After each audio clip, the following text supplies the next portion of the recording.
I'm really proud of it. Feels like we're ambassadors. Am I an honorary Scot? You are. Okay, good. Yeah. Look, Balfe. Balfe. With me!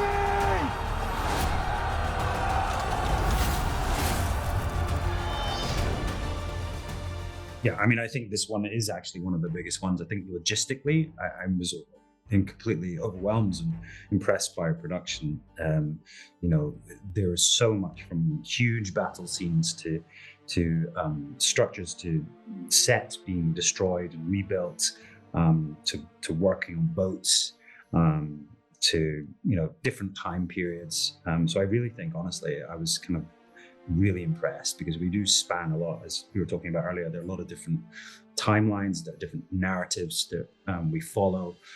So the production had to be really on top of that, and it feels it this season. It feels like one of the biggest we've done yet. I think logistically and everything, it's the biggest scale we've ever done. I mean, I think we've never had so many units running concurrently, different timelines and all of those things. We've grown so much. When we started in season 1, we were working out of 2 stages. We're now at 5 stages.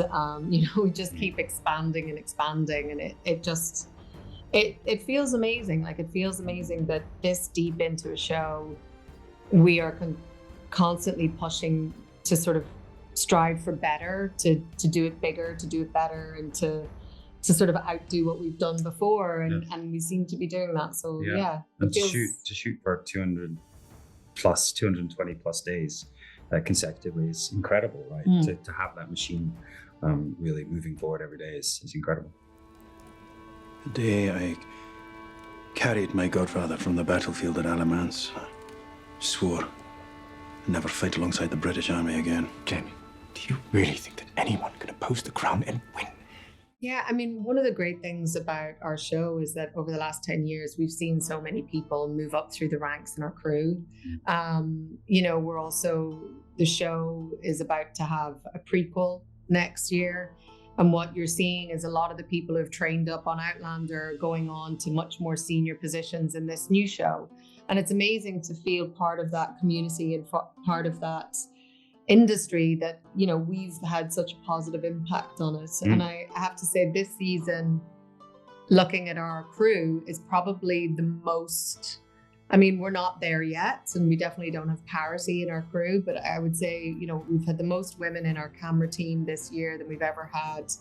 I think our crew is becoming a much more equal and diverse place, and a lot of that is down to our production trying to get as many young people in on the ground level as possible over the last few years. Yeah, I think numbers-wise, I can't quite remember, but I think well over 100, interns or trainees that have come and sort of cut their teeth on Outlander and then gone off into the industry and made the industry, more robust. And in Scotland, alone, we've over 140 different filming locations. We've, as Caitríona said, gone from 2 sound stages to 5, to Ward Park is still growing. It's incredible, the legacy that we're leaving behind. I'm not as brave as I was before you came. Not brave enough to live without you anymore. I mean, as somebody who is not Scottish, but I feel like I've been adopted, and I've adopted it as much. I feel it traveling around the world. Anytime you talk to people, it's sort of now a destination, also for many other reasons, but it's an Outlander destination too. Lots of people go there purely because of the show, to do the tours, all of those kind of things. Like, that's an incredible legacy to leave behind, to have that impact on the tourism and the recognition of Scotland abroad. Yeah, I think so. I think Scotland has benefited and is benefiting probably in more ways than we realize, especially tourism.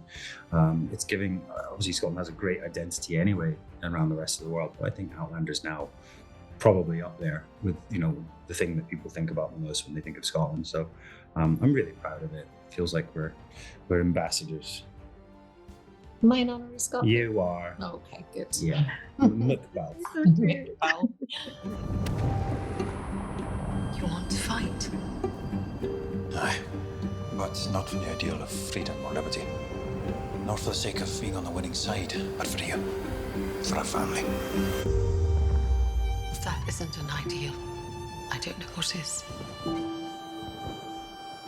So you both stepped up as executive producers this year, and do you feel that that was a natural progression that kind of came to be? Was there anything that really surprised you about stepping into those roles? I think, look, we've been on this show from day one. We're sort of the constants that are the through line throughout all of these seasons. And every year I feel like we've taken on more responsibility, whether it's our awareness of what's going on, how we can help on set.